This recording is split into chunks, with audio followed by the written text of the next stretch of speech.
I know heaven and I know hell, and in my world I describe it, heaven is where I am one with God, where I am one with myself, completely expansion of myself in my happiness. And hell is the absence of that, where I lose everything that is me, where I forget who I am, and I know both, because I also travel through both each and every time. And I deeply believe these are not places that are outside of us, they are within us. We have the ability to be fully awakened ourselves and remember consciousness. And we also have the ability to forget everything and, live in that hell. And I especially believe our times really demand us to know both of them. To know both of our sides that are within us, to forget ourselves and then remember ourselves, and forget ourselves and remember ourselves. But in the end, it's remember everything, which is not very easy, because on this earth we're limited, and that has a meaning, because if we would be full consciousness all the time, we would not make experiences. For example, if you go into a room, you don't see the whole room at the same time. Maybe. But if you want to see a little detail, you need to narrow down your view and look at this detail to really see it, to really understand it. So it's the same with our soul experience, Sometimes you have to narrow down your whole you in order to experience something very deeply.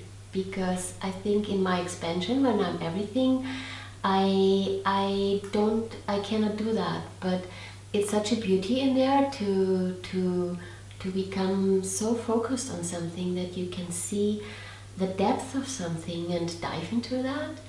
And it's the same with the soul life, It's if you would be everything at the same time, you would not experience, especially here on earth, the beauty, this extraordinary beauty that exists here, because then you can see every little stone on the floor and every little flower, and that's an ability. And I think what we have to learn is to have both. I think in ancient times, for example, for me, maybe I may be wrong, but a Zen state of mind is always like in the non-duality.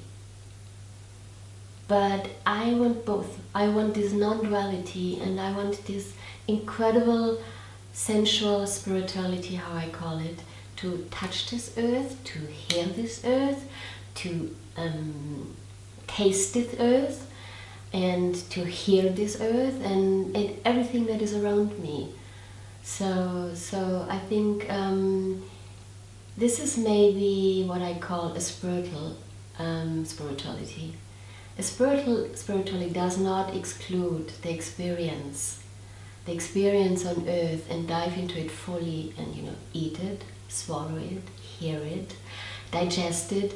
And honestly, I think that what is missing, most of our religions have formed for us a very masculine view of spirituality, which is excluding that part. But I think what we need to bring back now is that joy to be on this earth and really fully experience it. This non-dualistic state will give us the possibility not to get lost in there. That is obsession.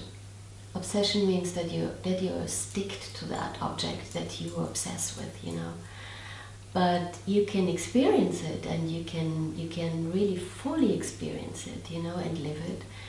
And at the same time, you need this distant duality that takes you out and said, okay, you have experienced it now, but in the end, it's not you. It is not you.